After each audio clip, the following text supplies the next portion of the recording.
Rains here for 2 days. Jet. Yeah, it hit you guys too, huh?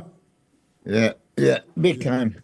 Yeah, but there's no floods in Vegas, are they? Not that I know of. Uh, Yeah, but you know me, house, gym, back. yeah, Don't go that's me, anywhere. and supermarket. Yeah, I don't even go to the supermarket. I let her do it. Really? Yeah. No, I gotta I stop. used to I used to love going to supermarket, but then I get engaged to read everything, and then fuck, I want to buy this one. I want to buy this one. You know what I mean? So, just if I don't buy it, I don't see it. So it's good. Well, you're lucky she has a driver's license and she can drive. She in my house, I'm the only one driving, so I gotta go. Sin still doesn't have it. I thought she She will she got never have it. a drive. No, I'm trying to protect. I'm trying to protect the traffic.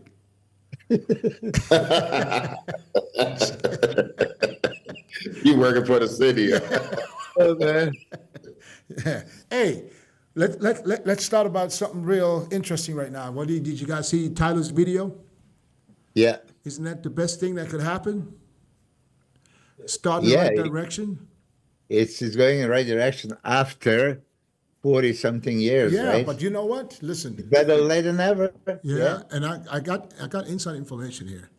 I mean, this was Jim's vision when he started to expand worldwide. That was his vision to begin with. But Tyler made this possible because this was Tyler's idea to start talking to corporate companies, to get them to sponsor it. For now, it's the open bodybuilding, and they're still working. Right now, they're working on all categories. So this is going to be next, you know. So, and I think this is something that was very. I It's mean, huge. it was needed. I mean, it is huge, you know. And the good thing is, and it's not like, people shouldn't misunderstand that, because he said before the minimum price money was 20,000. So now they're throwing in basically $10,000 in each show. But as a promoter, that's not 10,000 sponsorship for you. That's 10,000 that has to go into the prize money, even if your prize money is 100,000. So then it's going to be 110. So you will have to use this for the prize money. This is for the athletes, not for the promoters or anyone else. For the athletes, is always a good thing. Exactly. So now I'm looking forward. Yeah, Tyler's on a mission. That was his thing, and him and Rob have been talking about this for 6 months. He said, and the first corporate company came through, and they're putting that money into the athletes, and that's exactly where it should go. But is 10,000 going just to first and second place, or is distributed elsewhere too? I don't know that I don't know right now. I think I heard that it was In that way. first place will go up to 15, and second place will go up to 9. Yeah. So that's 9,000. So there's another $1,000 left for, I think, third place maybe. I don't know. Yeah. I mean, if you distribute it through 6 guys, then is that going to help? Well, no, 15 and 9 is 25, so you have only 24, so you have a 6,000 I know, left. but the regular prize money is 20. Okay? So it's what is it usually? 10, 5, 3, 2, 1? 10, 4, 3, 2, 1. I know very well because that was my bracket. 4, 3, 2, 1. So now it's 15, 9, and then 10, 3, 2, 1. huh? 3, 2, 1. Yeah. Yeah. So in that way, like, encourage bigger stars that they have a chance of winning to do smaller shows, right? Not only that, and I think, listen, I don't think this is where it stops. I think they're still working on even more companies to come and do the same thing, so they can put that all into the athletes. And I think it's just going to get better from here on out. Yeah, me too. It's about time. Yeah. Where do we have? No, let me see. I got a message. You can't find the link. Will resend email. I have his email. Hold on 1 second. At least you have his email. Hey, I contacted Kevin Levrone, right? I say, hey, give me the email. He goes, I don't have an email. I said, what do you use? Smoke signals? What Kevin said he doesn't have email. Come on, he has email. Kevin doesn't have an email. Shit.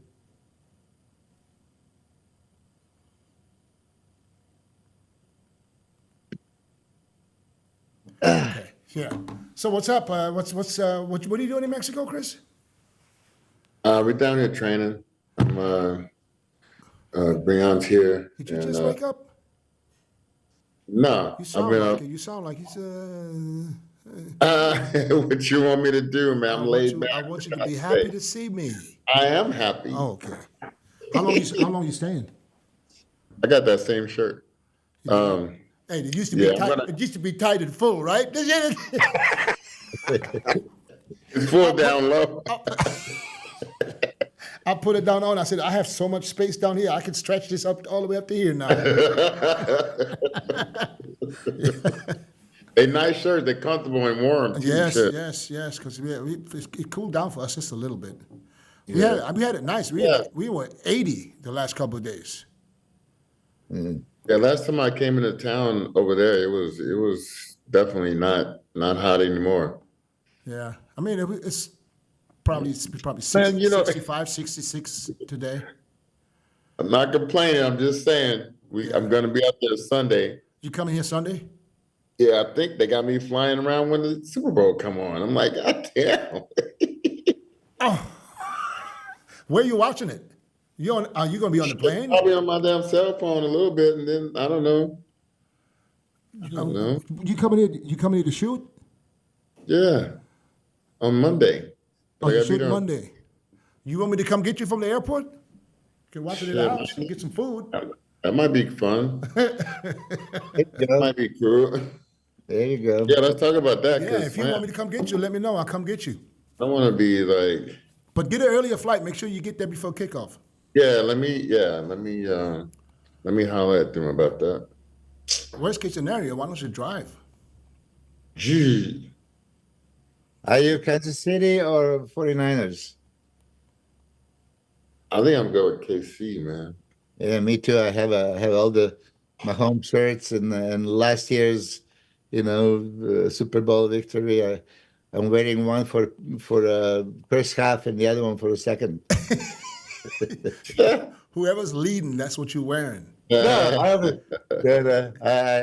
a big fan of Kansas City. Mahomes is something else, man. That cat, he's been championship, always AFC championship.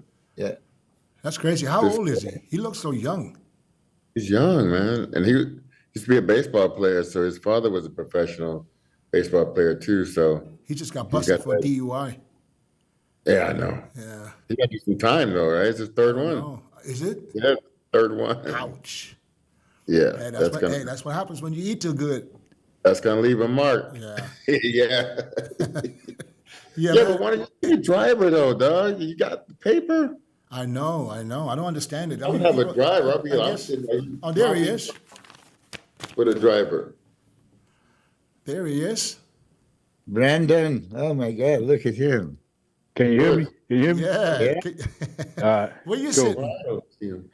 I'm in my yard, in the backyard. Are you at home? Yeah. So it's not cold over That's there. how I do. That's how big shits do it. Big shits. It's not cold for the season. It's not seasonally cold. So it's not warm, but it's not too cold. See, I got on a little something. Where do you live? Oh, I'm glad Tennessee. Right outside of Nashville, Tennessee, in Murfreesboro. See, if my wife sees this podcast on Sunday, she's going to see where he's sitting. Then she's going to tell me, I want to move there. Because she sees the green and the trees. It's a nice day today. We had 2 nice days so far. Two nice Yeah. days in a row. I was so. talking to Alan a couple of times. Yep. And he sends me pictures when he goes fishing and stuff, and you sends it to me. I was like, Yeah. oh, man, I get jealous. We don't get this in Arizona, Yeah, he goes fishing a lot, man. That's a Yeah. good guy to go fishing with. Yeah. So how you doing, champ? It's been first. Let me say thanks. First time finally get you on here, and I think there's a lot of questions that we have for Brandon because it's been quiet. Okay. It's always quiet around Brandon. You don't hear much until you go to either Brandon. Kuwait or you go on a mission. What's been Right. happening and what are your plans in let's say 2024? Well, 2024, I decided to not do the Arnold because I spent 4 months away for the Olympia prep, so I had to get back and get with the kids and the wife and kind of be a dad a little bit. So I decided I was going to sit back on this one. And right now, currently, I'm just looking at the Olympia. Now, there are some shows that are coming up before the Olympia that I have to. I may consider. I may consider a pre-Olympia show, but I haven't got that finalized yet. Briefly discussed it with my coach, but we haven't really made any serious plans for it yet. So it's a possibility that you may see me before the Olympia, but right now you can count on seeing me at the Olympia. So when you say before the Olympia, are you talking a domestic show or international?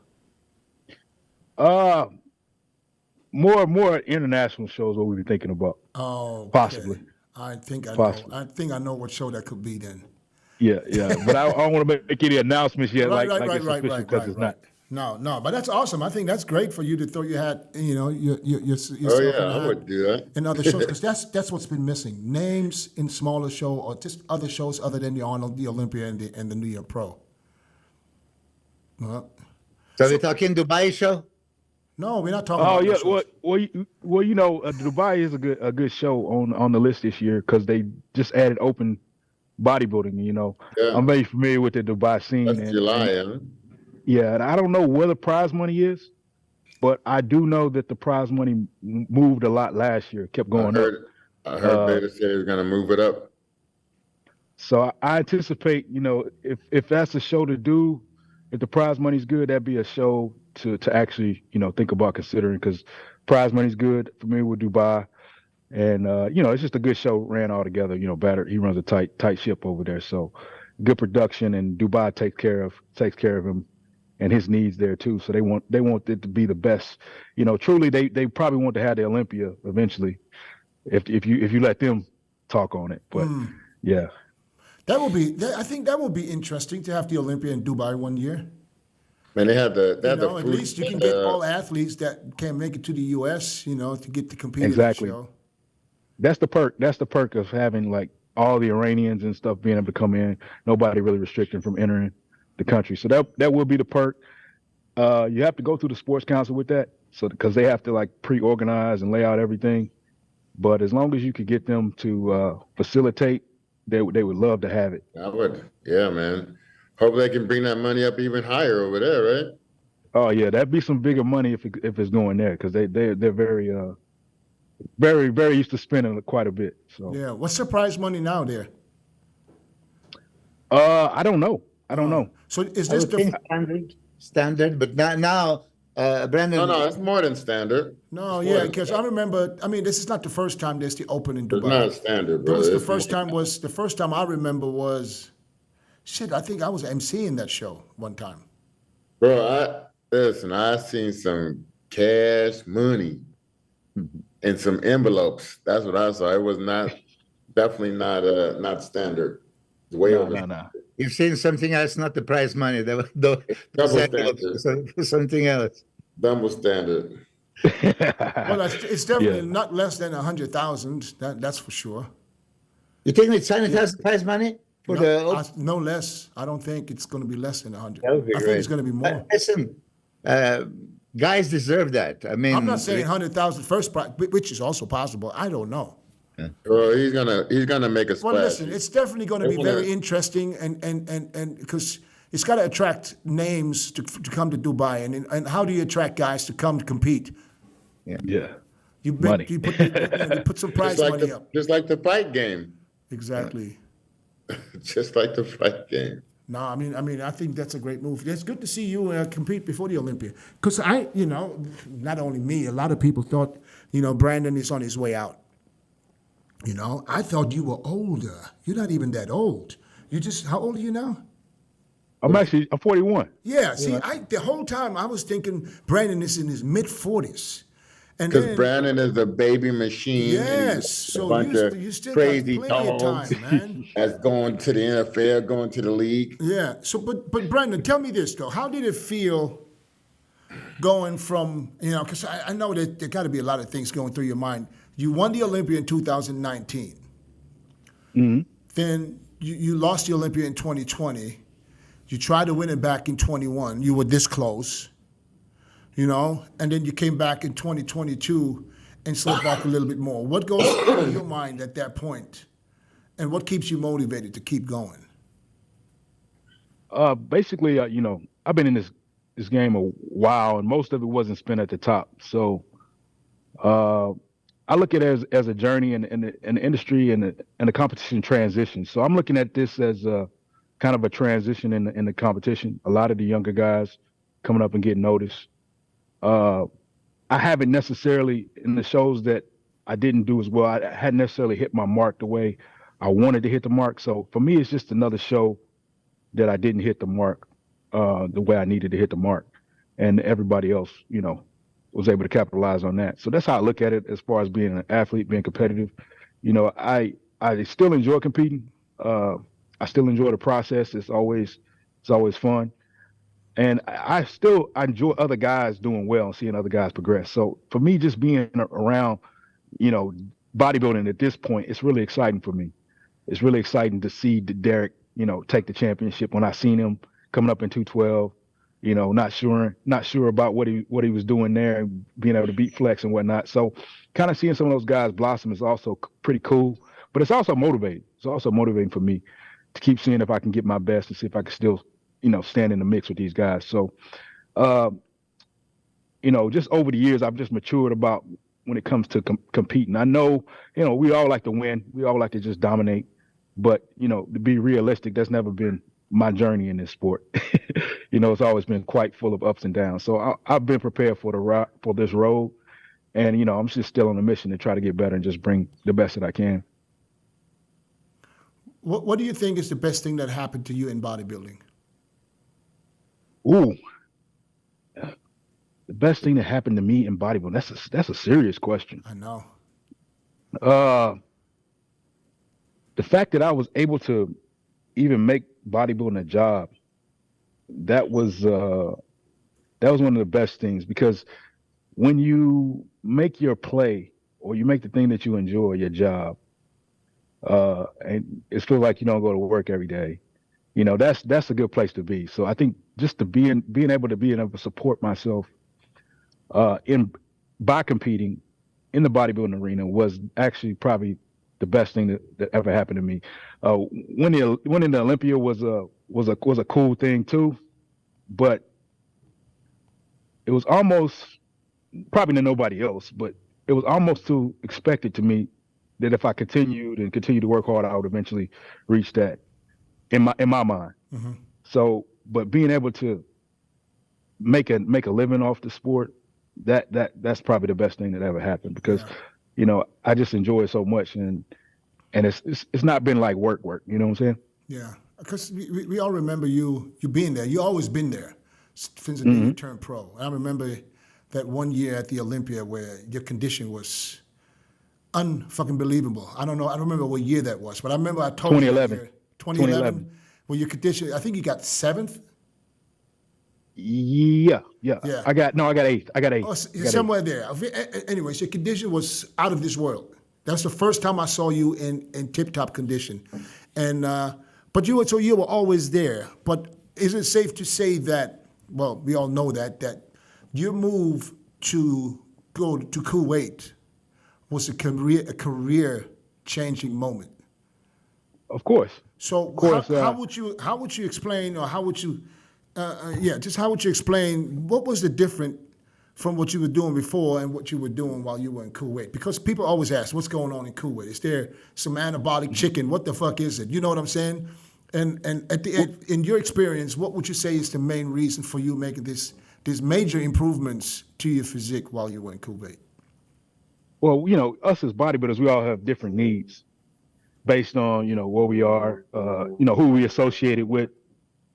But what I saw was my need was to, like some people, like my wife may tell, she said I had ADD, so I'm not able to like focus on just one task at once if something else is calling for my attention. So being able to be in Kuwait kind of allowed me just to focus on that one task without any distractions, and that was the difference maker for me, just being able to zone in and have nothing else going on for me but to prepare for a show. Also, the being away from home also creates some kind of extra fire, so to speak. So you get that fire because you don't want to be at home and just waste your time, come back empty-handed. Right. So you're gonna really put in the work, dig in, and try to capitalize on a moment there. So that allowed me to get in that zone and get in that mind frame, something that I couldn't do in other areas of my life, just being at home with all the distractions, all the extra responsibilities, and not being able to, I guess, zone in on just bodybuilding to be the best that I could be at bodybuilding. So it really allowed me to do that, just that. Yeah. Can I ask you, when did you go to Kuwait? Which year? It was 06, the end of 06, after the Olympia in 06. I think it was like November, right after, 06. right around Thanksgiving. 06 Yeah. or 16? No, 16. I was my about bad. to say. Like, shit. My I bad. said 06, and we would have crossed paths there then. Oh, yeah. I'm terrible with numbers. Yeah, so, 06, 16. Yeah, 2016. 16, yeah. Yeah, because after that your placing went straight forward. 2017, actually, I came back to country. I was away in Europe, and I didn't watch Olympia for a while, and then I came and I've seen that Perino show that you won, that you beat Cedric McMillan in a very convincing fashion. And that was the first time that I've seen you so up close, and I was blown away. The shape, everything I talk about, hashtag bodybuilding. I mean, that show was two hashtag bodybuilding guys, you and Cedric. That was like, oh my God, I'm right back where I'm supposed to be looking these kind of guys. But listen, okay, I got to tell you this. I'm a huge fan of your physique. As you know, every time when I speak, I speak about what I want to see. I want to see guys like Chris Cormier right back in the day. And now you're the Chris Cormier type of guy into the new era. And then you establish yourself. I do even remember 2017 when Phil won and Big Ramy was second, and you were there somewhere. And I'm looking, I said, the best body on the stage is Brandon for me. And that was my first Olympia after a long time. So you have that something special. My comments on your physique was always, we do need to bring up the legs for the sake of that balance. And I know you heard this a million times, but again, when we criticize and we're giving some advices, right? As you're 41 years old and hopefully not injured, and that's still your prime. And I don't know how Dennis and Chris would say it. I think we are the strongest in early 30s, but if you are safe and you don't have injuries, you can continue well into your 40s, right? So when I look at your goal, what you need to bring, you have a huge legs from the side view. I mean, amazing. It's quite shocking how thick your hamstring looks, and that waist is so teeny tiny, creating that X frame and V taper. But you still need bigger legs. Now, is this any injury that you have, or just you still didn't figure out the method of training that you can put to safely mass and stimulate the muscle without destroying the joints? Because that's one of my questions that I always wanted to talk to you about it. Do you have an issue with the joints? With the knees, with the lower back, with anything? Not anything I would call chronic. Sometimes you get in preparation and your joints get dry and you have to work around that. Yeah. But I'm always able to recover from season to season joint wise and not carry any chronic joint issues. It's just when you're getting towards the end, and you're really trying to push, getting leaner, that's when I started to get more vulnerable, inflammation in those areas and whatnot. But it's nothing I could say that, would really stop me from training the way I want to train as far as legs is concerned. You know, okay, go ahead. I was gonna say, Brandon, has a huge athletic background. As I did, we both wrestled. We both did the whole football game, the whole everything. I know the wrestling background instilled a lot of great work ethic in Brandon. Like when I was there, I know I put him through some really good workouts, and he's able to go. Like he will go as hard as he's trained to go. If you would understand that. Like if he was a car, he just needed the best driver to drive him the fastest around the track. But he's able to do whatever's needed. I know that for a fact because I've seen it. The posing, the train, all of that stuff. He is not going to back down from anything. So that's why I always thought, even from when he first got, his title and stuff, I thought he always had a good shot in getting it back because he is able and he's not afraid of the hard work. I'm not leading towards the afraid of the hard work. He didn't mean Well, that. He's not Apart trying from that, Yeah. but I'm just saying that he is what I'm going. he is a guy that will go for it. So I Yeah, know. I'm sure that Brandon is doing everything he's supposed to do and probably some extra. And Yeah. you can see it. You can see it, and you can see when he gets to Kuwait, and it takes a couple of weeks, and then you can see him in his first updates. You can see his legs are full. He has the legs. I think that what happens at the end, once you go for so much condition, sometimes a body part goes faster than others. And I think that's what it is, because I had the same issue. Once you get to a certain point where you're trying to find a happy medium. Correct me if I'm wrong, Brandon. You're sometimes trying to find a happy medium. Fullness, condition, you're trying to find the right combination of everything. And That's correct. He has one spot in his prep where he is exactly the way he should be. It's just the hardest part probably to bring that to the stage and not worry about, am I dry enough? Do I have to drop more water? Because at the end of the day, he don't have to worry about his arms, his chest, his back, his hamstrings to go flat. It's probably the quads that will show that first. That's correct. That's my experience. We're always trying to say, okay, is this too much to push too much? So we're going to lose the legs a little bit of fullness in the legs, or should we be pushing harder, to get during the conditioning? What's going to make the impact? What's going to be, what can we do without, or what do we need to bring in? What's priority? So it's always about that when it comes to coming into a show. And we play with it a little bit here and there. And it's just capitalizing on it each and every time. That's been, the hard thing to find. Yeah, because we all bodybuilders. We all been in the gym and looked at ourselves. It's like, fuck, this is the way I want to step on stage. We all have that moment. And why can't we just do it? What the fuck is wrong with this? It could be a Wednesday. It could be a Tuesday. Could be a Tuesday or a Wednesday. I know, but I'm talking like 3 weeks, 4 weeks out. We look at our shit and I said, this is the way, this is it. And that's when you built this confidence. Until you get to fucking leave for Vegas or wherever the Olympia is, and then you got these days leading up to the shows, hoping, then don't let this flatten out now. Don't let this flatten out. You know what I'm saying? Yeah. You know how it is. Yeah. It's just a game, and we all have different areas. And I know I was talking to Hani even about Derek, and who started working with Derek, and he was like, if I could prevent, his chest from flattening out going into the contest, and his leg width from the front from just fading away, then we're good to go. And I was like, yeah, I know exactly what you're talking about. So he related that to me. So we all have something that we struggle to hold on to going into the show where we want. But it's just, that's the game, and that's why we still have the drive to kind of figure it out, go back to the drawing board, and just that's what keeps us going. But so I can definitely, I know a lot of guys can relate to that. So that's pretty much what I've dealt with a lot.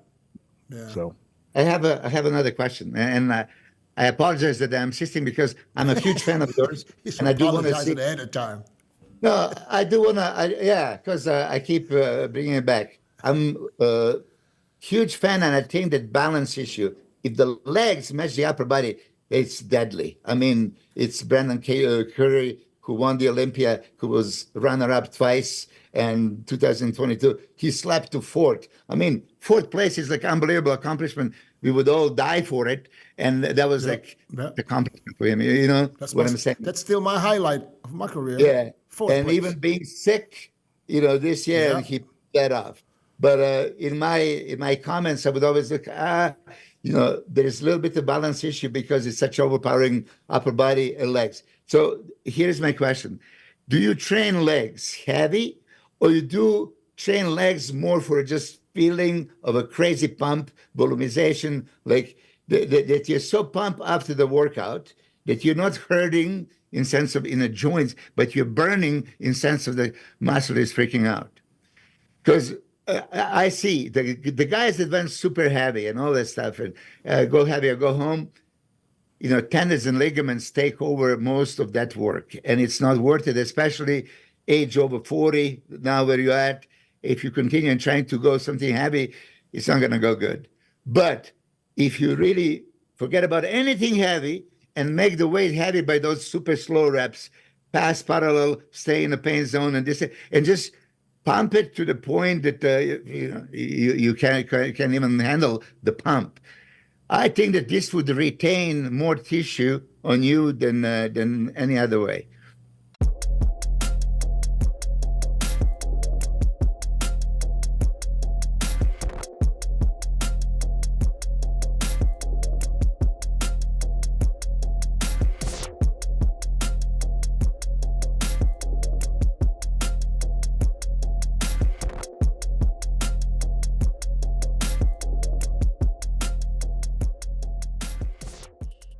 That's my suggestion. This is something I always wanted to talk to you about because I've seen that volume, and especially from the side and everything.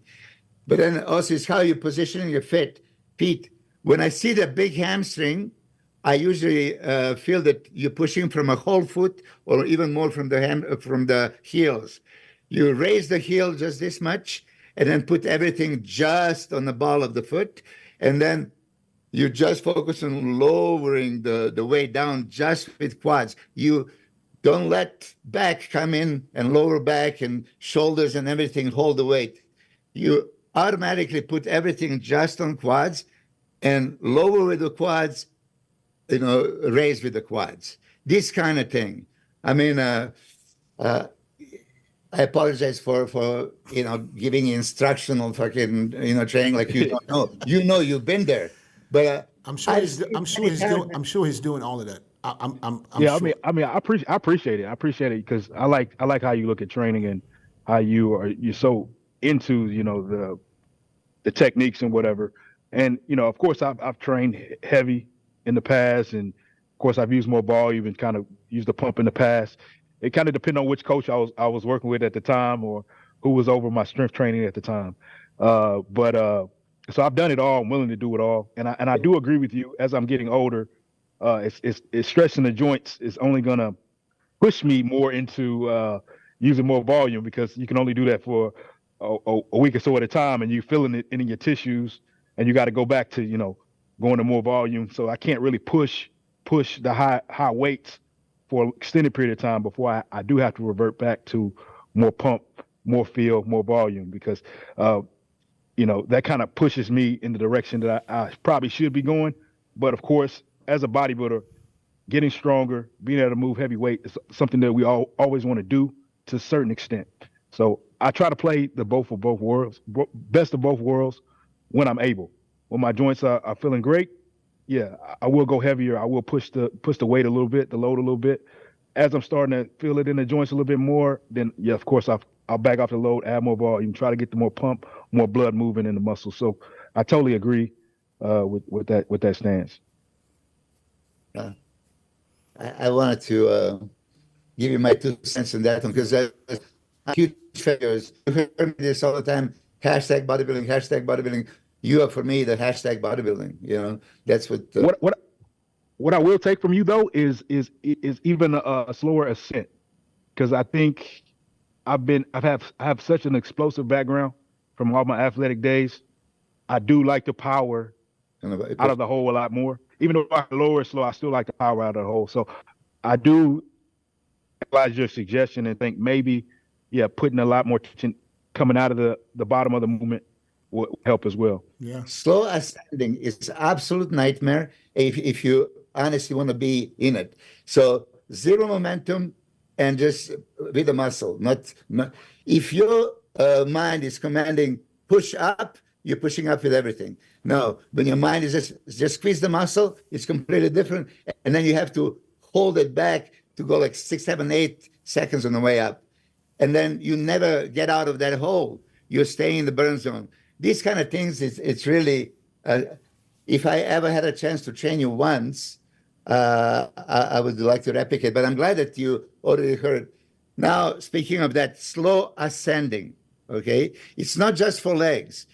Did you ever try slow ascending for chest? Anything, Smith machine inclines, slow ascending for shoulders, slow ascending bicep For curls. everything, yeah, for everything. Anything. I mean, it's absolute nightmare, But for legs, It annoys me for any of my upper body parts. It actually annoys me, but it's of course I don't really need to work or focus on it in that aspect. So it kind of annoys me because I've had some coaches try to put me through that before for upper body. Now for legs, for focus, I can zone in and do it because I know this is a need. But if I'm already strong and I like that that power and stuff that I already have, then I want to use it, because it's not really needed for that development. But yeah, in the area for legs, I can definitely say, yeah, definitely I can say I can use it for development. And it's not that I haven't, it's maybe that I haven't prioritized it as a focus over extended period of time. Yeah. That might be something to try the next time once you get closer to the show. So you keep doing that towards the end, when when you start to get weaker anyways, it's just a little bit. Right. Chris, question for you. Yes. Give me your favorite Brandon Curry physique. I want to know the show and the year. When I was out there in Kuwait, that was my favorite physique. No. I'm talking about the show. I don't know. It was the Olympia when he took. What was it? Was that 18th? Yeah, you took a fifth. 5th. Yeah, you just arrived, and everybody's like, "Oh, That's the year that Sean Roden won the Olympia. Yeah, you put people on notice. The year Sean Roden won, I got 5th. The year the comeback year. It was like you could have been, and you could have placed better than that. Is what I thought. Right. What about the comeback Milos? year? I got 8th. But I thought I was 5th that year too. At first, the prejudging. What about you, Milos? Prize. Arnold Classic, the year that he won Olympia, 2019. Yeah, that's what I think too. That's for me. I'm not saying that was the hardest, but it was for me the most perfect combination for Brandon Curry. He had it all. Yeah. And I think that's something that was his best look. You know what I'm talking about, Brandon? Yeah, I know. That's always brought up because that's a highlight. That show was a real good show, real good preparation for me, but it was definitely a great look. Yeah. I even had Franco correct some of my posing that weekend, which was awesome. Because it looked to me, your body looked like this was one of them preps where everything just came together easy, without any big adjustments. Just everything was just coming together. Yeah, it was an easier prep, and I remember as soon as I got my number, I got number 1, and I was put in my mind, I was like, I want to be the first one they see and the last one they remember. Yeah, and that's how I set it off for that show, and that kind of pushed me in. And of course, Sean was encouraging. He's very encouraging because he knew I was coming up to challenge him, so he was always making sure he was encouraging on my P's and Q's. Then I was out there, and you were totally focused, and I'm telling you, this guy can go. And I saw it many days out there in Kuwait. That's why it's like I just think you can always Barry Bonds that shit and hit another home run. You gotta do that, do everything necessary, do everything necessary. He's definitely not done. He's definitely not done. 41 years old, man. That's young nowadays. That's not old at all. That's not old at all. This is what I call, right? Exactly a hashtag bodybuilding. This is as good as it gets.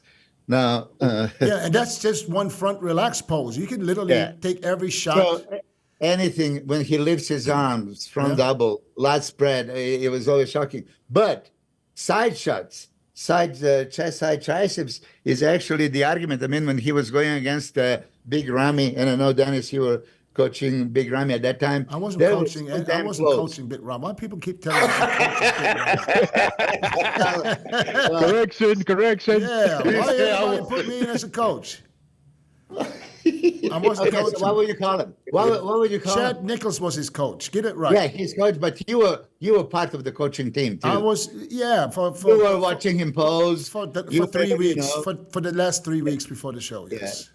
Yeah. So I would never say I was coaching him, because if somebody comes to you 3 weeks out, there's not coaching. That's just motivating and keeping him, I hear you. in his right mind to keep going. That's it.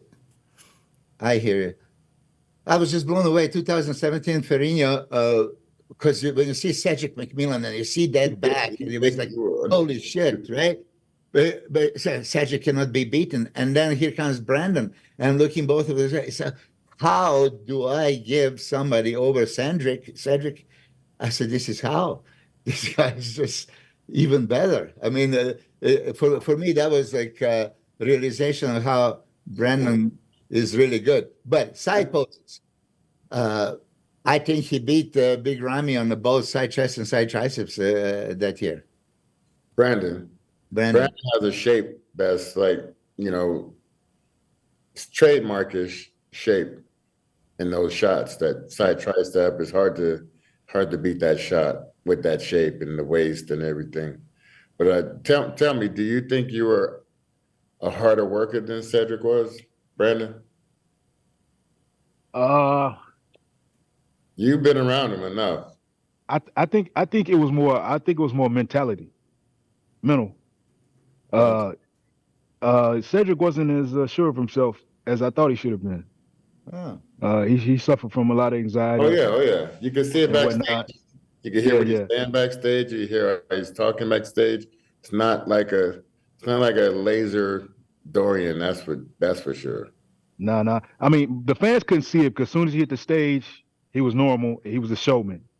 But leading up to that stage, it was like chaos, in his head.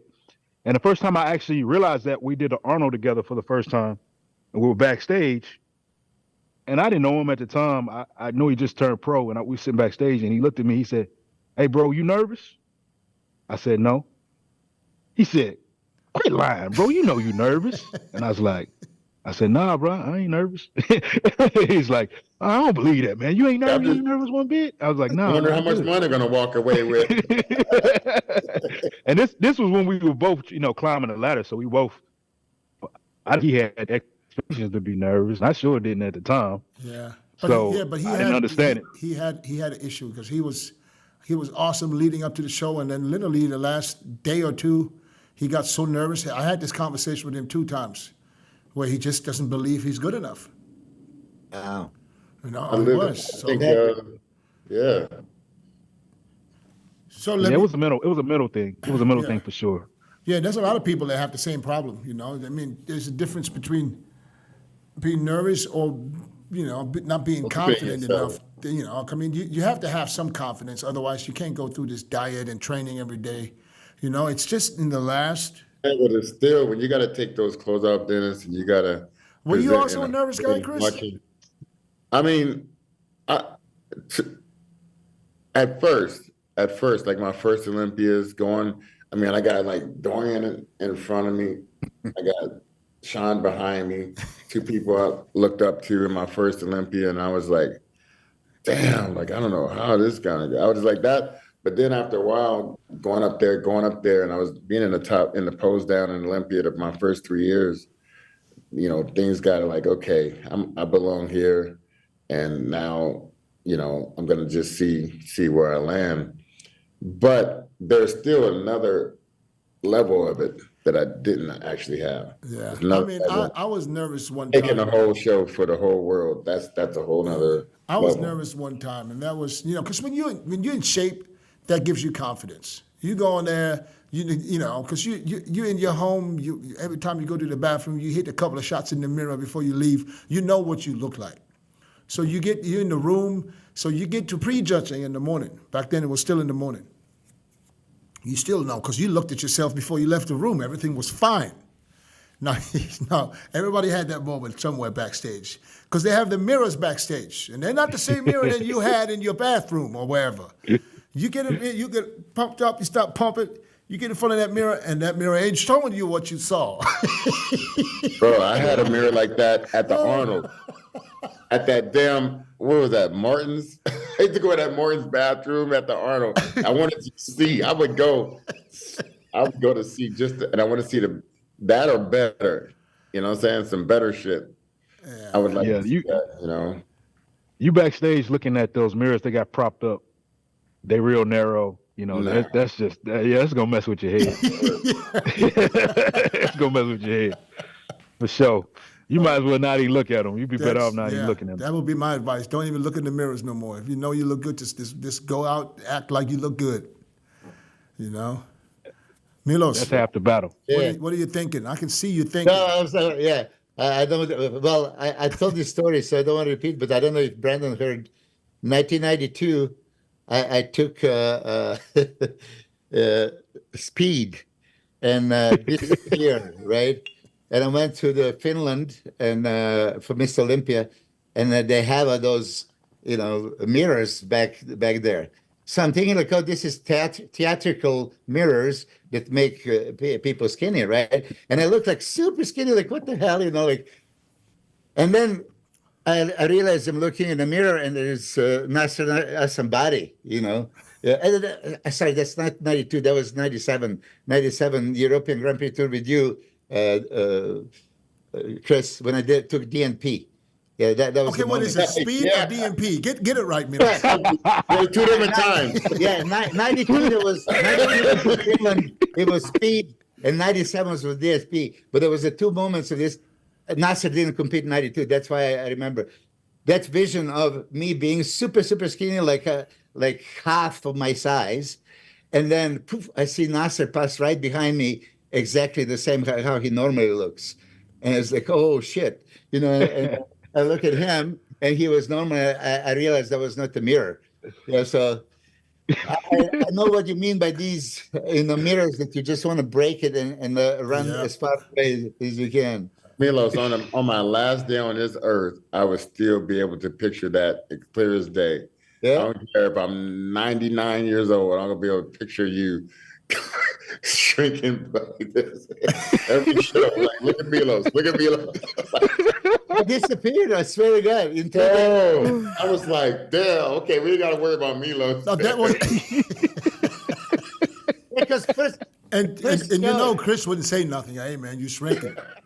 Hey, what? listen, Damage was done. He was going. the first show in Hungary, I beat Chris. I beat here, first show after the Olympia, I beat Chris in Hungary. And then we started going, and then he started beating Nasser somebody, second to Dorian at Olympia, right? Olympia, yeah. Yeah, so I was still maybe in a contention there, and then after I did this, I disappeared. I remember we were talking to the uncles. We're talking to the Uncle Sam people, and I just looked over at you, and I was like, "This motherfucker's sweating profusely."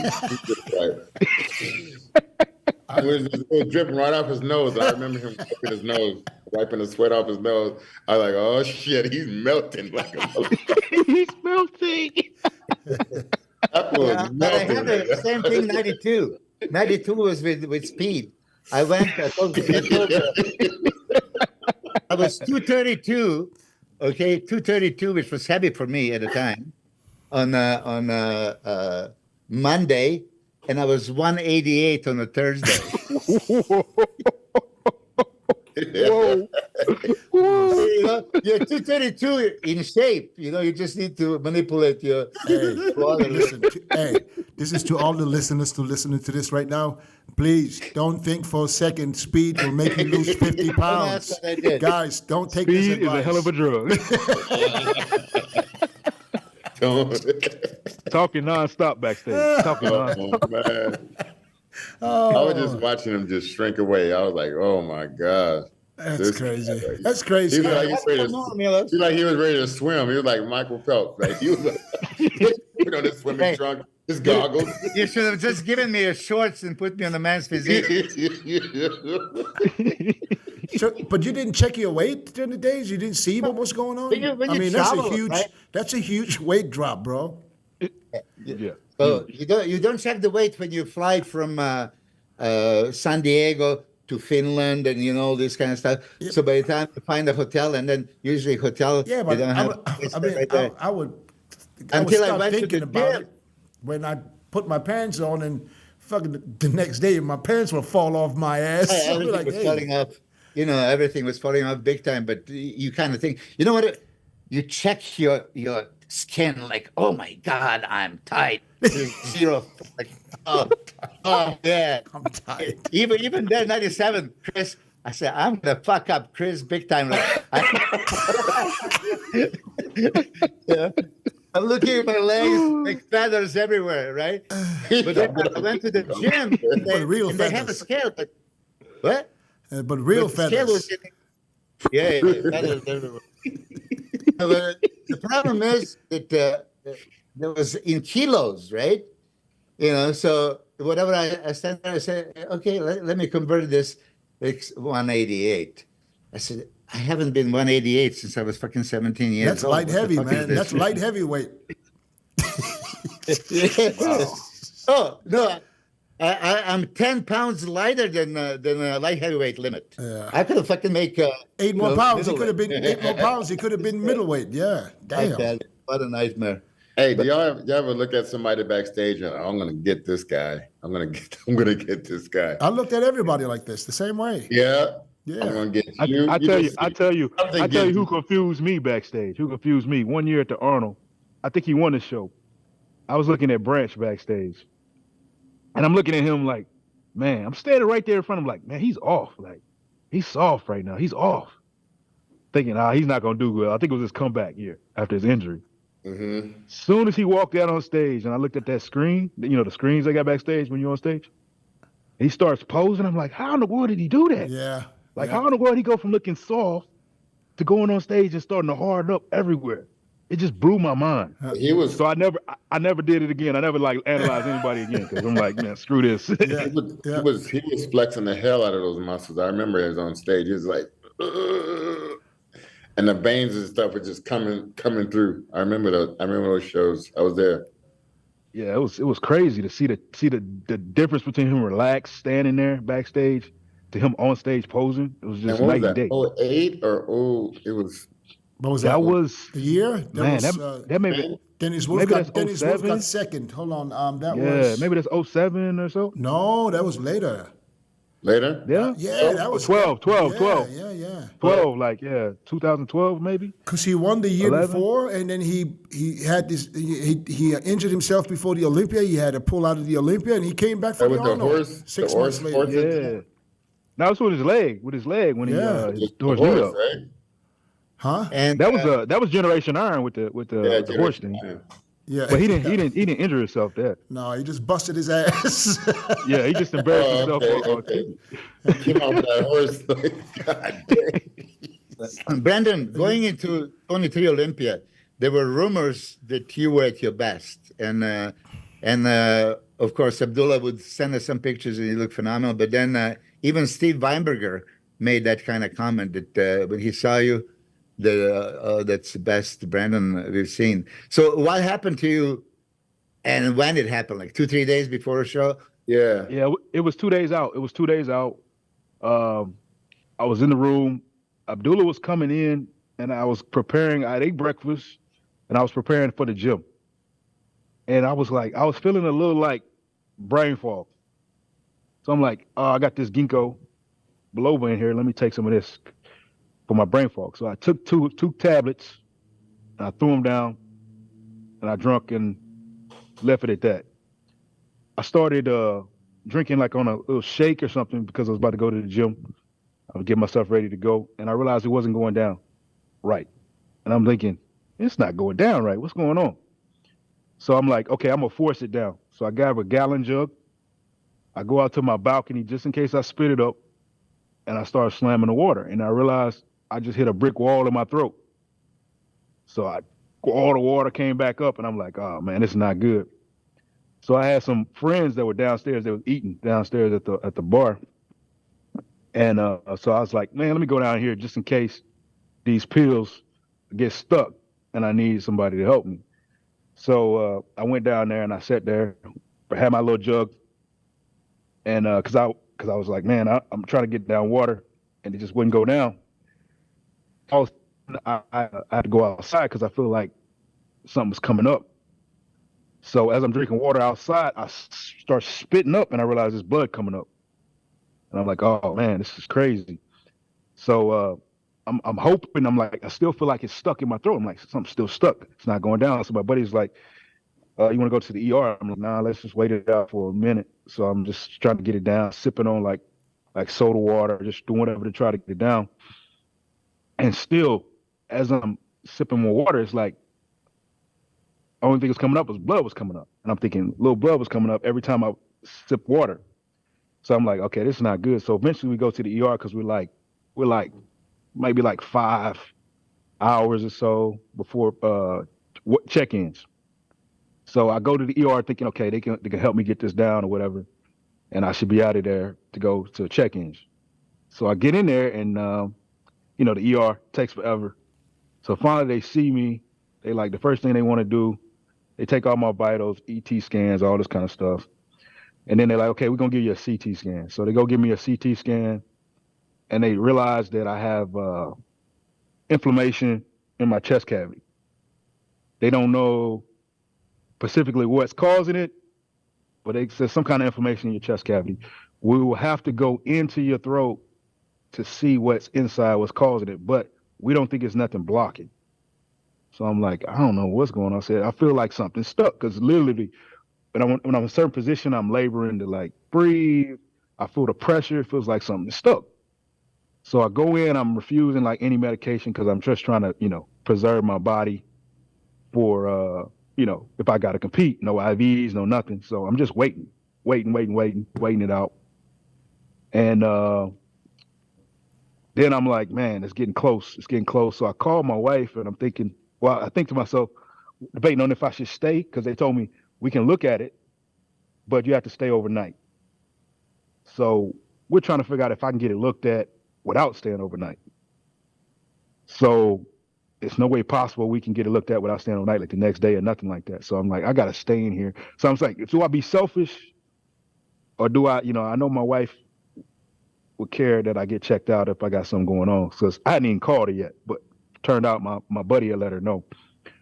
So I hit her up, and I was like, babe, I don't want to be selfish in this situation or anything, but, I'm just waiting to hear your advice. I think I'm going to stay overnight and make sure whatever's going on, we get it checked out and get it fixed. And she was like, yeah, that sounds like responsible, She said, I'm flying down right now. I'm leaving early, and I'm flying down to come see you. I'm like, okay, cool.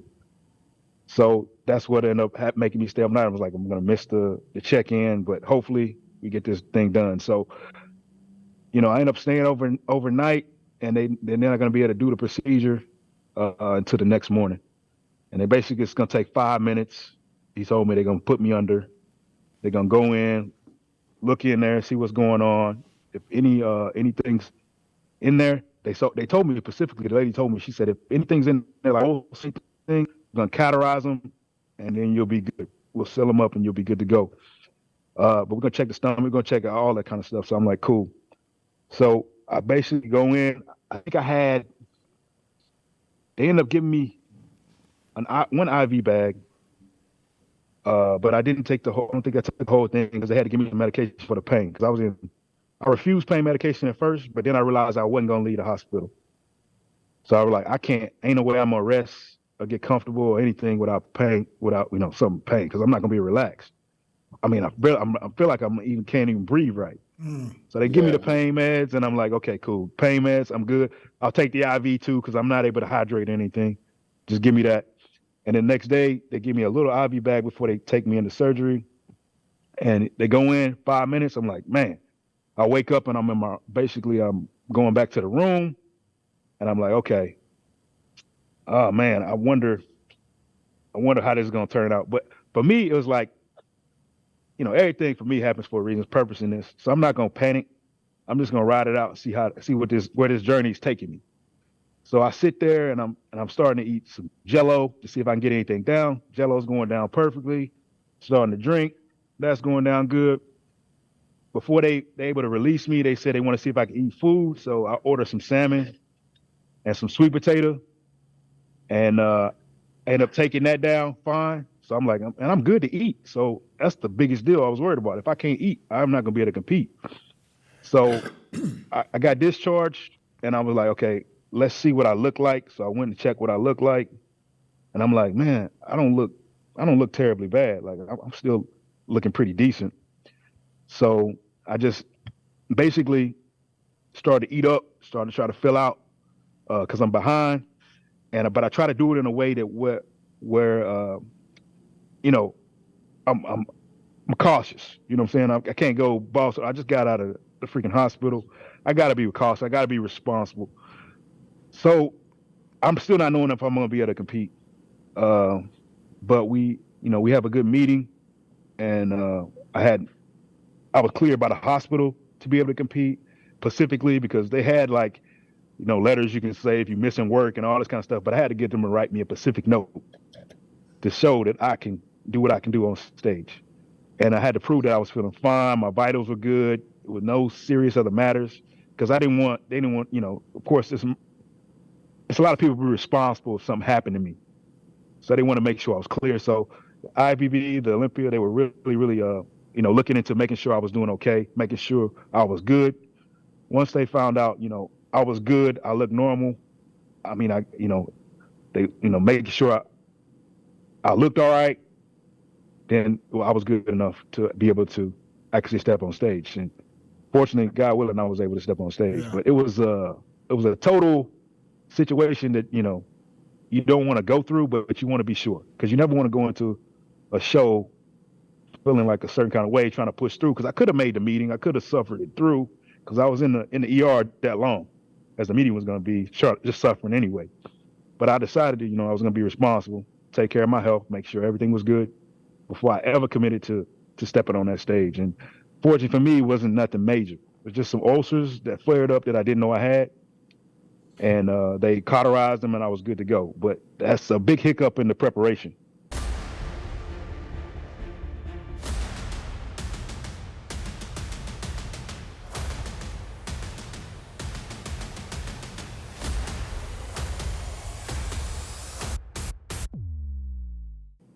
Because, I didn't eat for, I think it was over 24 hours, maybe like 36 hours or something. I didn't eat. I didn't put anything in my body. And that's a disaster before a show. But I wanted to go and experience and see what I could do and push myself, since I already did so much work. And I'm just fortunate that the IBB and the Olympia, allowed me to step on stage and understood the situation. But first and foremost, they made sure that I was good. You know what I'm saying? So they were really responsible with that, making sure I was good, making sure I was good, because they didn't want anything to happen to me on stage. So it was a very, very interesting experience. It made the Olympia very interesting, and I was just kind of fortunate to have all the support. Of course, the rumors got out about this and the rumors got out about that, but that's the internet. But one-to-one personal support, people checking on me, people, rooting for me. That was just the most warming experience of it. Just to know I had so much support from the IBB, from the Olympia, from all the fans. It made it a great experience, honestly. Just being backstage, everybody checking on me, everybody glad I'm there, and then being able to capitalize and pull off fourth place. I mean, what else could I ask for? So I was very fortunate and blessed to be able to complete the mission, right, and still be able to do well. Yeah, not just very well. 1 second, Milos. I'm glad you're saying what you said, that You know, there's nothing more important than your health. So, you know, this was priority and you went in to got checked. Somebody else would have probably said, you know what, I'm wait till after the show and then go. You know, so this is for all the listeners, guys. If there is something wrong with you, go get checked. Don't take things lightly. And even if it's, you know, no major thing later, but at least, you know, in case there is something major going on, they would see it before it really, you know. Yeah, because you never know. You never know. I didn't know. I couldn't guess because I never experienced anything like that before. So I had to have some surety and give my wife and my family some surety before I, you know, committed to put myself through any more stress. That's still some big time, man. That's like, I remember getting sick, but I still had so much time before the Olympia, and I still sat out because of that. You know, I was just concerned with, you know, am I actually really okay and stuff like that. But I actually really was. But just sitting in the audience watching that Olympia, man, was so painful. That was in the year 2000. And, but yeah, to be so close and to still like have all those thoughts go through your head, and it's like, that takes a lot to get on the stage after that, man. That's real tough. Yeah, you gotta stay in a moment, stay in a present place. The last thing I wanted to do was victimize myself and give myself any excuses.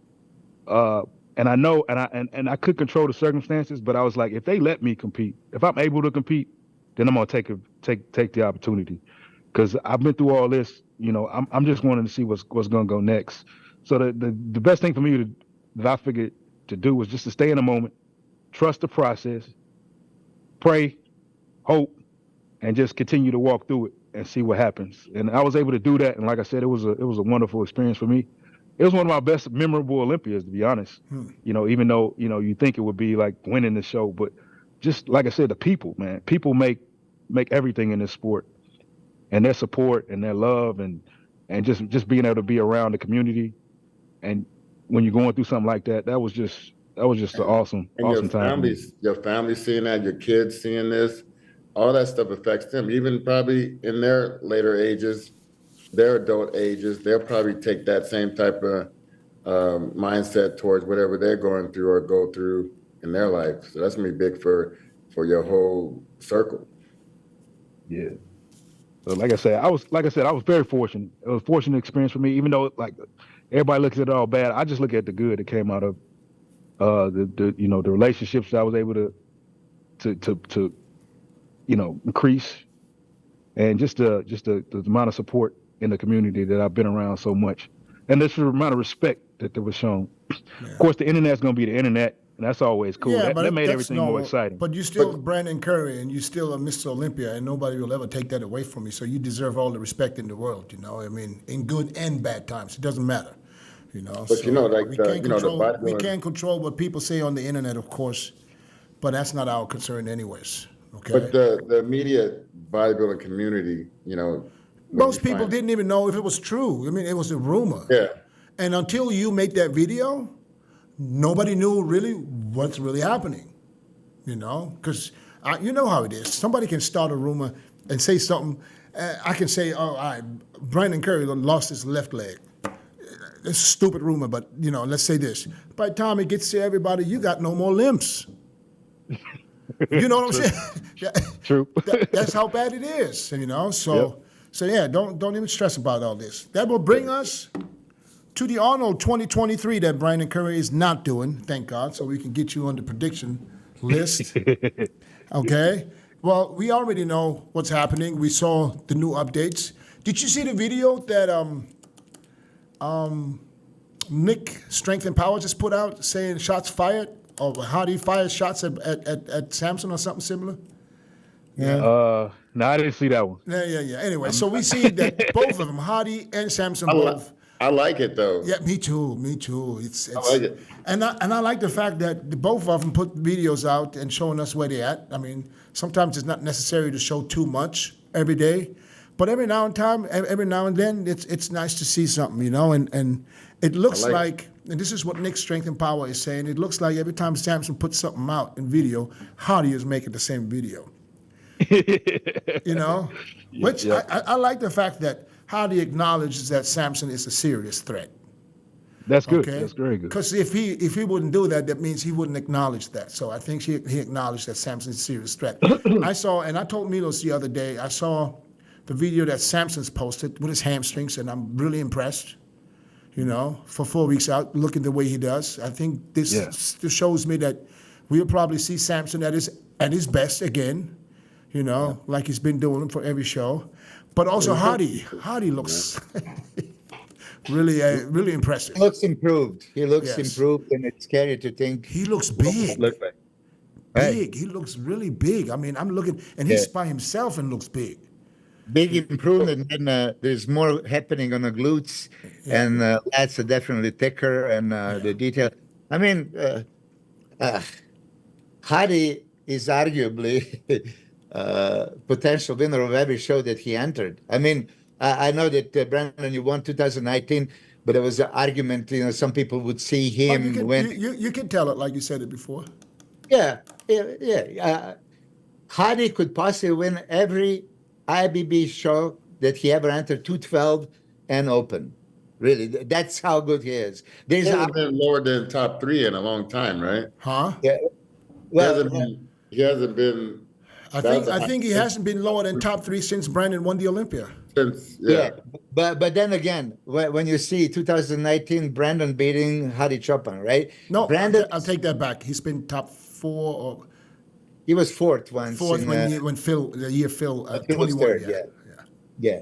And that's only because at the prejudging he looked bad because he came day before. At the finals, he got the second place from every judge in that round. I mean, so I'm sure that Brandon, you have a long history with Hadi, and you guys competed, and you went on, and I'm sure that you respect him a great deal.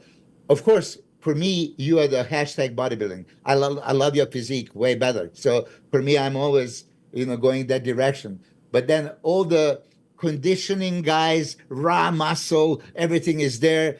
They're going to point out, oh, he's a little bit more conditioned. So there's a little bit more condition. Hadi should beat Brandon Curry, in a very good condition with everything that you bring on the table. So that's that question mark, right? So right now, everybody is saying Hadi against Samson. Hadi is going to out-condition him. He is slice and dice and all that stuff. They say, yeah, Hadi's going to bring that. You already know. But is it just raw muscle, more valued than shapely muscle? If it's bone dry muscle, but shape is not there, and maybe size exactly, and not the aesthetics to it. So Hadi going into the show is first favorite, right?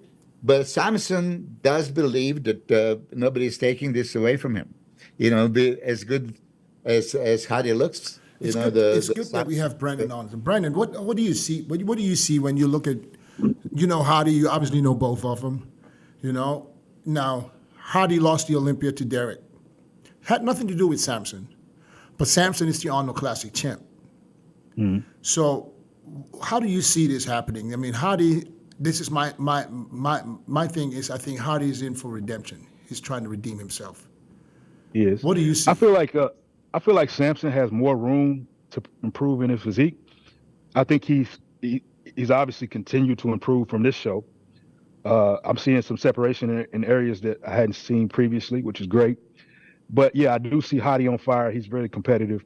Probably one of the more competitive bodybuilders.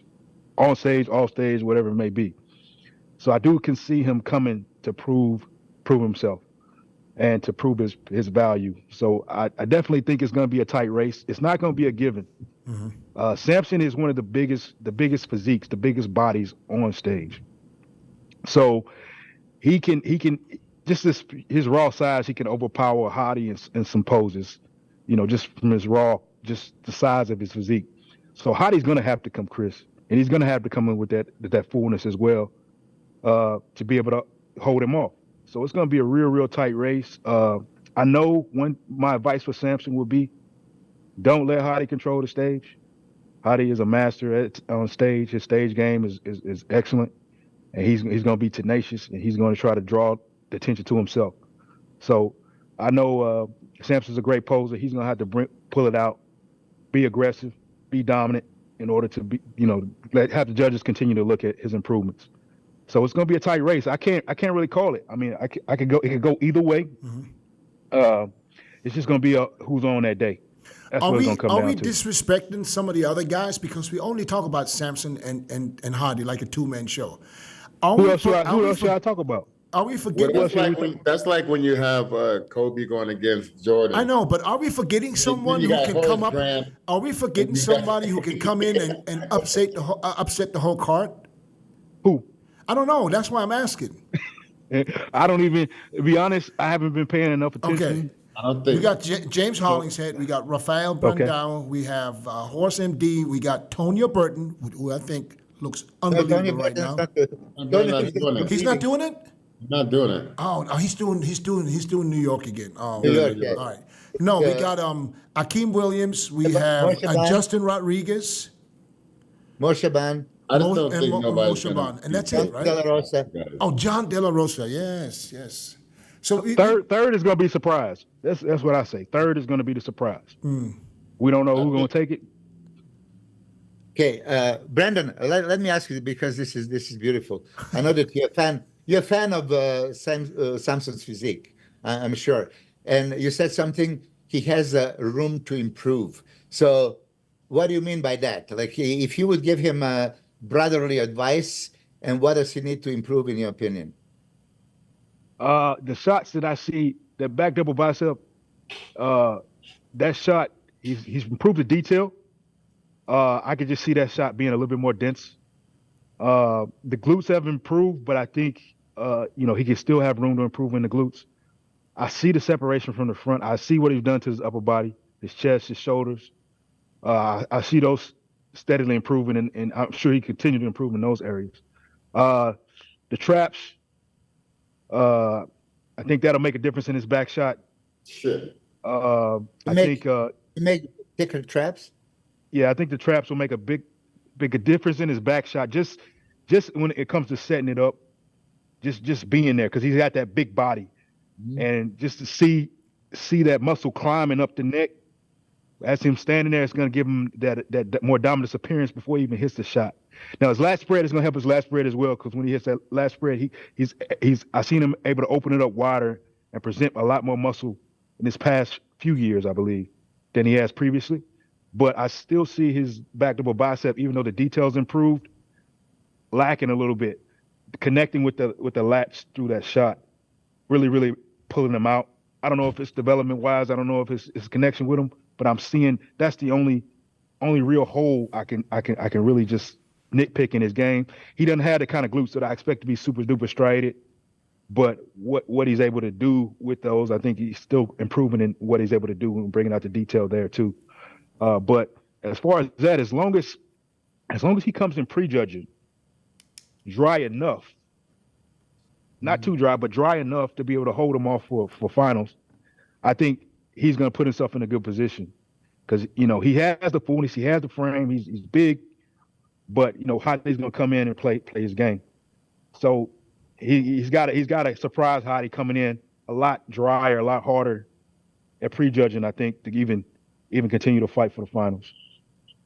Thank you. Yeah. all right, that brings us to our prediction. Milos, we're going to start with you. Are you going to change anything? You already started with Brandon, but get him the third, fourth, fifth place. Well, we'll give him the names. Yeah. So Brandon. But if I start with you, he hear the names, so maybe he can remember. Yeah. Let's start with you. Yeah, that's good. That's better. Come Me on, again. Milos. Okay. All right. Okay. Yeah. Samson, Hadi, Milos.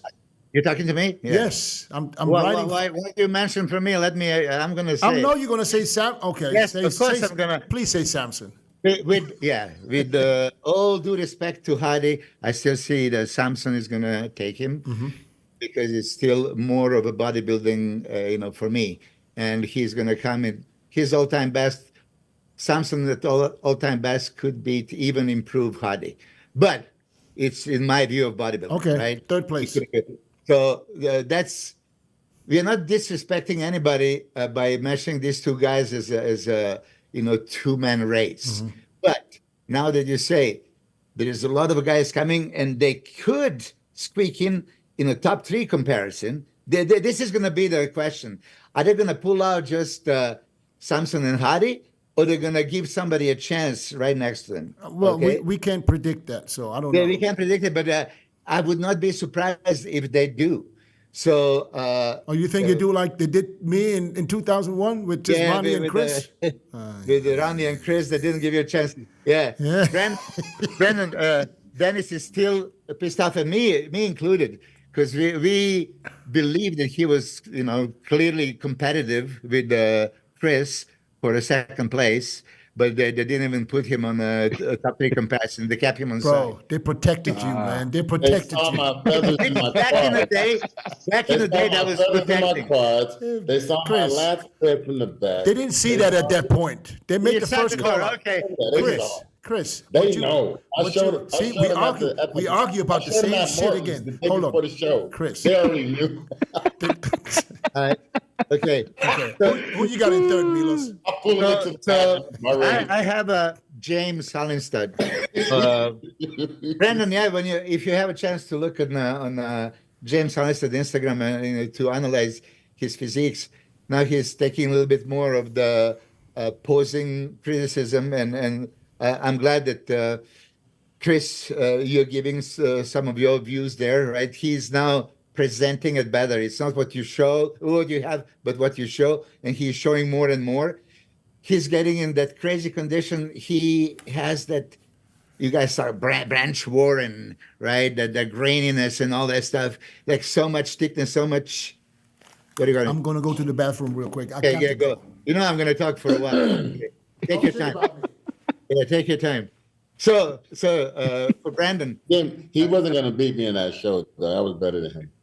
even if you beat him, listen, even if Chris, I'm a huge fan of you, right? I know, it's messing But with you. I thought that I'm Dennis messing is with be you. there being compared. I know, This bro. is the thing. Hey, if you're gonna blow him off the stage, that's good. You're gonna be second. He's gonna be third.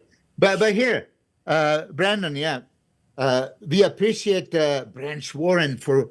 He was not our type of physique, right? We are looking for aesthetics and all that stuff. But how can you not respect that? How can you not appreciate it? Oh shit! So this, some people bring on a table. Now James is bringing that kind of hardness, graininess, thickness, and he is more and more aesthetic. Chris, you nailed it when you said yesterday, oh, he's bringing element of aesthetics now to his raw power. But I call him the shed. And I said, he's bringing some new aesthetics to his posing and his body. Back shots are crazy. Side shots are crazy. From the front, talk about it. He didn't open up. Like the probably the best front lat spread of all time that we actually didn't mention could be Brendan Curry, And Brendan, I'm not kissing your ass, you're here, but when I think front lat spread, you have that super teeny tiny waist and just a whoop, he goes there, right? Some guys, when you look at them from the back, you see the lats, but from the front, it doesn't translate to the same thing. They don't open up for some reason, okay? So the last shot that James put of his front lat spread, he's doing it more. He's expanding it. So I'm really excited, for him. Anyway, James, Dennis, I'm still at the third place. I know. You at the prediction. You the Kevin Larone in the mandatories, man.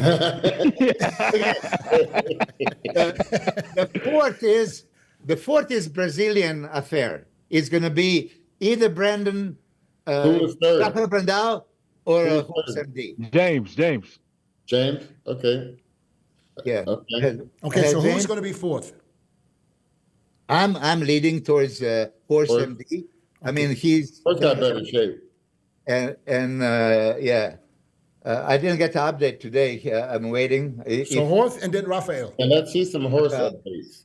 But okay, to tell you this, I said, are we forgetting somebody? Like we never mentioned Mo Shaban, right?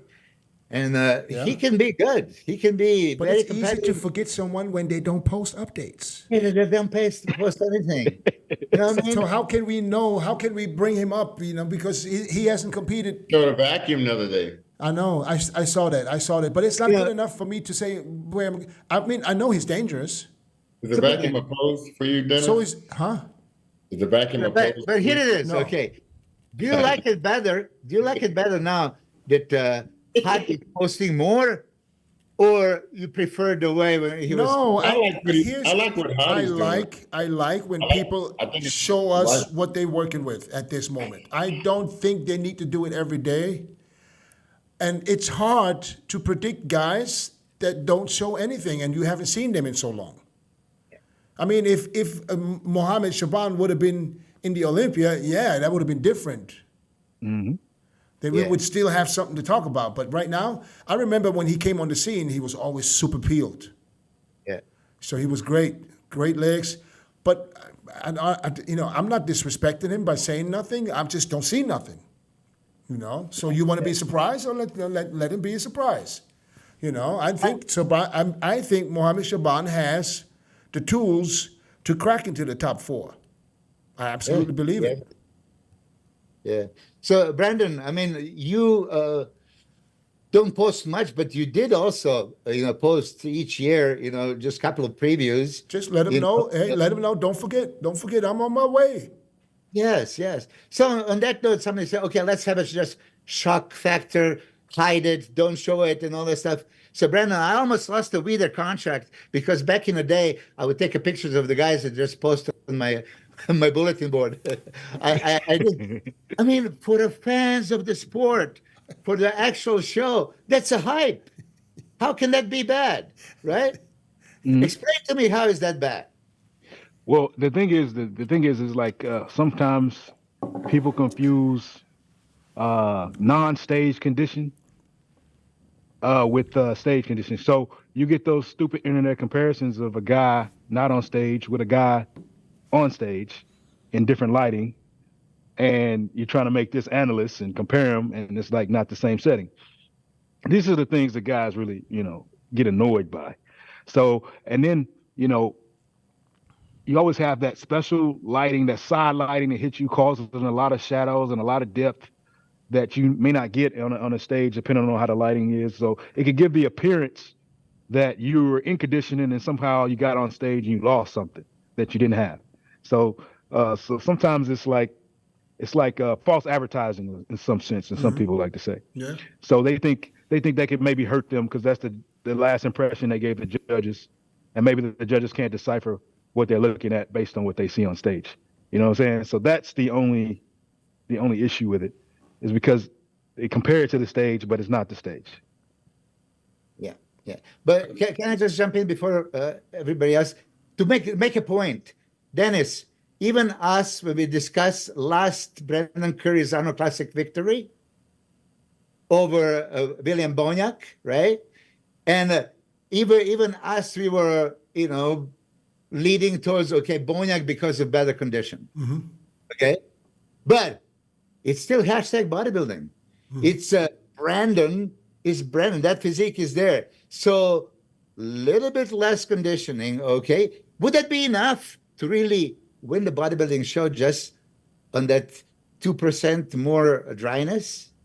Good. And that's why I think it depends on the physique. I think it depends on what the body looks like. You can be a little bit less conditioned and not full.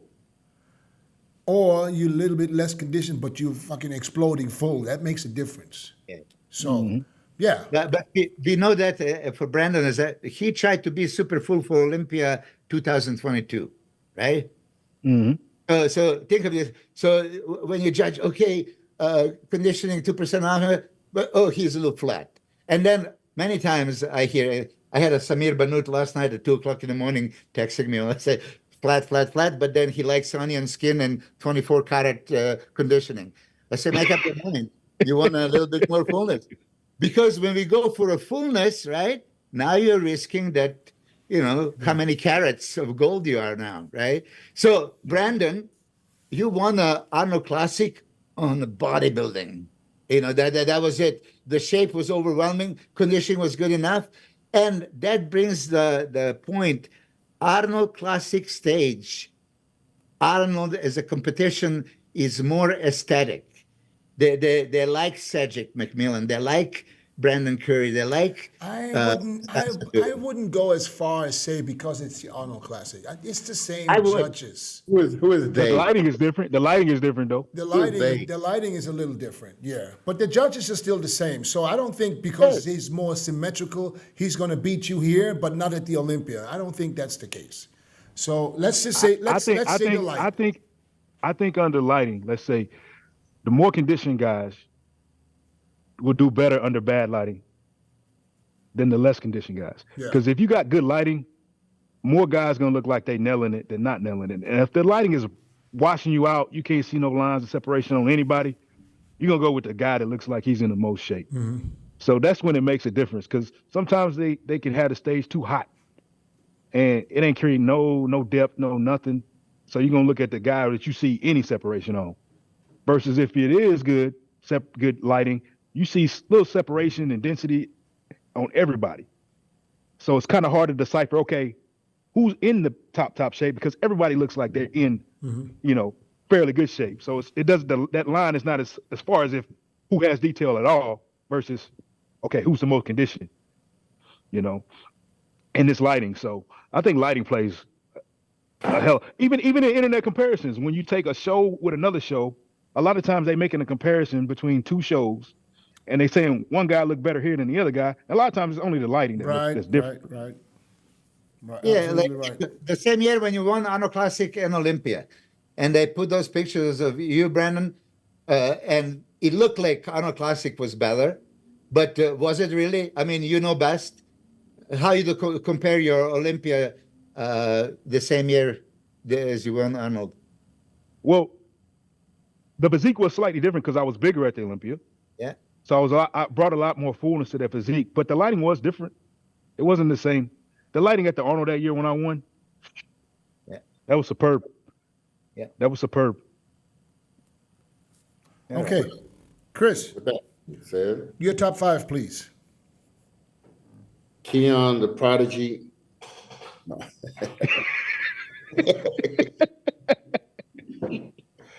I would say I'm liking the battle between the two top contenders. I'm actually liking Samson's back double bicep as opposed to Hadi's, which is weird because Hadi got the big, thick-looking back shots right now with the striated glutes. Seeing more detail. Not that it needs to be more thickness, but I see the detail. I see the promise coming with Samson. I think Hadi has more wow factor right now than Samson, but Samson has got more cuts coming that he didn't have before, which is I would like to see Samson's abs. I mean, if I can put Brandon's abs on Samson. Well, but you can't, Chris. I can't. But if he had that type of, Just get to it. don't make me. I will. Now you Kevin Levroni. Tell you. Stretching the mandatories for like 10 minutes. If you can put Ronnie's back on me, Yeah.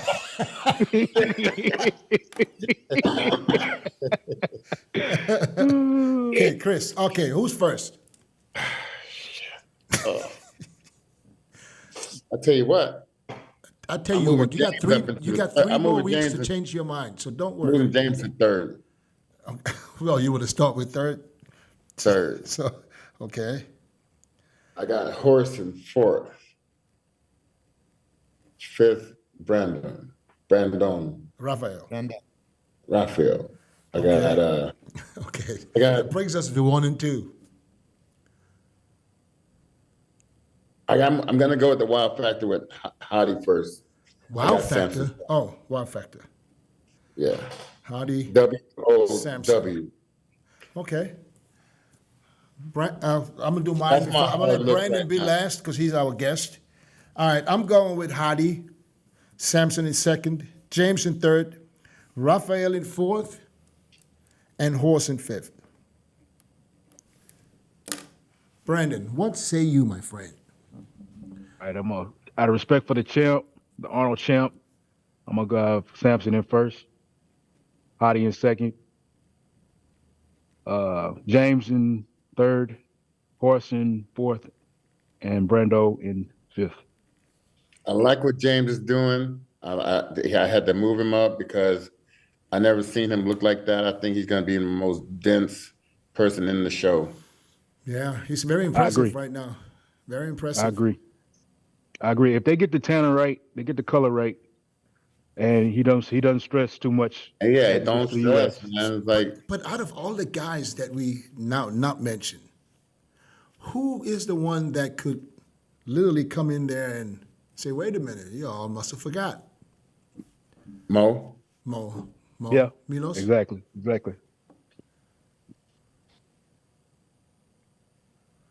Where's he at? Calling Milos. I know. He's training with Psycho, right? Yeah. Psycho Fit. Yeah. And he was praising him. I mean, they're keeping it quiet. Well, yeah, well, Yeah. Psycho was very complimentary. of course he's training him. What is he going to say? Milos, come on, look at you. We've been down this road Yeah, before. come on. Oh, I Psycho. mean, Milos. At least I'm not as At the bad as fucking podcast Friday morning for the Olympia, Andrew was at his all-time best. Things happen, so we can't go by what the coaches say. Yeah. I know. Yeah. Who were you saying bad as who? Huh? Who No, you you remember when we had Chris? We had Chris on Oh, yeah. Yeah, Chris on the was saying Friday how- morning at the Olympia Expo. Oh, yeah. So I thought when Andrew came out, I was expecting like this is something we have all never seen before. Hey, Brandon. But Brandon. this is, as a coach, what are you going to say? Brandon, you can't. You before gotta, you- look at before Milos. you- Milos admits that he's the most biased coach in the world. I'm not biased at all. You won. What? You're the reigning champ. What do you say? I'm not talking about Samson. I'm talking about all these guys. Milos is biased. Just Hey. because they see my three guys in top 5 that I'm biased. No, if you really, if you don't, Brandon, What's up? let me hear. Brandon, okay, I want to ask you. Wait, 1 sec, Milos. 1 sec, Milos. I say, let me hear your best impersonation of Abdullah. I know you got Oh one. man. I know you got Oh one. man. Come on, I man. actually don't, man. Come on, you sorry, man. That's hard, bro. That's hard. Let's see. Brandon, go on. Brandon. I love you, brother. You my brother, Brandon. I love you. Come here. Let me come. Let me see. Yeah, come. Front of my biceps. Yes. Come on, let's show him. Hit him. Show him. I'm trying to schedule him for 2 weeks from now. He'll love it. Have some fun with him. Oh yeah, he'll love it. I remember this guy when he was 21 years old. Man. He's only slowed down a little bit, right? Yeah. Hey, The two kids slowed him down a lot, though. Yeah. A lot more Hey, than man, that. I didn't even know he had 2 twins. I know you got. Huh? Hey, so I love hearing him say your name, man. My number 2 guy is Milos. When Milos say Brandon, and when Abdul say Brad, I just love hearing it for some. I don't know. I think it's the accent with it, Yeah. with the. I have no accent. What are you talking about? But, Brandon, okay. My question. Give me, if you would want to see bodybuilding expand, to wherever you want to, vision of bodybuilding, like give me 3-4 physiques that you would want to represent IBB bodybuilding and Olympia. Who are, in your opinion, what should be a hashtag bodybuilding? Oh, okay. Here he wants Hey, confirmation. He just needs the confirmation I'm before. asking Brandon. Ooh. Because Brandon is in my list of those top 4 guys, of course. Oh, you mean all time? Hey, No, right now. Right now. Did you hear Lee? I sent that to both y'all. You see Yeah, Lee yeah, I said saw my it. name? Yeah. Bro, that's like me winning Olympia right now. I don't care. I don't care no more. That's what I thought. Chris sent it to me. I don't said, care. what is he sending me that for? That makes all sense. Yeah, man. All right, go ahead, Man, I've Brandon. been The top boxing, three man. I almost- guys, the should've top saw three my face. physiques in the whole stack of lineup. I mean, the whole roster right now. That's still competing. Right now, I'm gonna exclude myself, but okay, Samson is one. You know, Derek, I put him in there. Ooh, it's hard because I can't think right now. Then put yourself in. That makes it 3. Yeah, top 5. That's 3. Yeah. That's 3. Oh, He you said went 5. Yeah, 5? he did say 5. Oh, damn. Yeah, 5. Nope. 5. I You don't, know, I I'll go with don't the young even know guys. 5 that I want to look like. I would go with Keenan. And I would Keon, go- yeah. Okay, are we Keon. looking at Yeah. all categories? I'll As go well, okay. Keon and I don't care. Yeah, represent the Samson. bodybuilding. I think with some of the new guys, I think Horace, And if he Hadi. brings up his back, he'll bring it up. He'll be in that mix. You got Rafael Brando, has a really nice physique. Who else would I want to look like? Well, that's hard, man. Because honestly, I wouldn't trade. I wouldn't make a trade, to be honest. Yeah, But, see, that tells that tells the story. Now you wouldn't make a trade. Now let me change the question here. Go back in the 90s. Mm-hmm. Who would you want? Or 80s and 90s. Who? Tell me the 5 guys you would say, okay, this is the physique that I would like. Okay, I have to look at it from a perspective of, okay, who would I emulate? And that's easy for me because I grew up emulating the Chris's physique, of course, Kevin's at a certain period of time. Even Dexter at one point. You got Flex Wheeler, of course. Yeah, see, you don't have a problem coming up with people. No, because that's because I wouldn't. It's hard for me as I'm competing in this era Yeah. to look at those guys the same way as I did when I'm looking up to those guys, Right. trying to be like those guys. So right now, that's a hard question for me. Like when it comes to carrying a sport, I'm thinking not only physique, it'll be the personality that has to be there too, because they have to be able to, you know, represent the sport pretty well. So that's gonna make it harder. See, I can go back and analyze those guys and the personalities they carried and different things like that, looking back in hindsight, and I can see it clear as day. But right now, these guys are coming up, you know, and they're more or less after me than before me. Right. So it's a little bit harder to do. Yeah. It's a little bit harder to do It's really in that hard. context anyway. Because they still got so much development to go, you know, so much Right. more maturing to go. Yeah. They still have to prove themselves. Yes. Brandon, I appreciate your time, my man. I like your backyard, by the way. I can't wait for Sunday Thank you. because she's going to see this and be like, oh, I want to go there, I want to go there. Milos, It's my Chris, privacy bushes. thank you, guys. We'll see Hey, you all next Brandon, week. all the best. See you, Brandon. You're looking forward to see you on the stage again. Yeah. Bring your all-time best, and you are right back in the mix. I appreciate you guys, man. If I you appreciate would- you guys, what you're doing. One last question before you go. If you would win the Olympia, would you leave on stage? Would you tell them that's it? If I were to win, Yeah. I couldn't say at that moment. See, for me, it's more or less, am I still supposed to be here? Oh yeah. You know, so if I win- you're supposed to be here. If I win, I have to ask myself that question: do I still have okay. purpose and reason to be here? Yeah. You know, so it's not a given, but that will be nice. That will be a nice way to go out. Yeah. That'd Thanks, be guys. epic. I appreciate you all. Be safe. God bless. Why on earth would he stop if he wins? Oh, Milos, if it was up to you, you would come with his damn crutches, wheelchair, All right. fucking one leg, one arm, and still compete. You still breathing. You still If he breathing. wins 2024, why not go? He's 41 years old. What the hell? Well, Lee Haney did. He won 8 years in a row and retired at what, 30, Yeah, but- 34? 31. 31. No, he retired at 31? 31. So, I thought it was 32. so that must make no sense to you at all. It made sense because he broke the record. There was no points anymore. I mean, Well, he broke the record. He could have extended to like 10, 11, 12. it didn't Still matter to young. him. Yeah, he See, broke the. he retired as an 8-time Mr. Olympia. No, but I didn't seriously, even turn pro until I was 32. Brandon, if you win, I sure hope you're not going to retire. You know, with the. I would definitely because it wouldn't be on my mind right away, but yeah, I wouldn't want to run, but depends on what happens, depends on circumstances, depends on all kind of things, Sometimes it depends on how hard the fight was. Yeah. Yeah. You go out with too many battle scars, you barely made it. So like, I got to roll out, man. I only got 9 lives. That was a knife.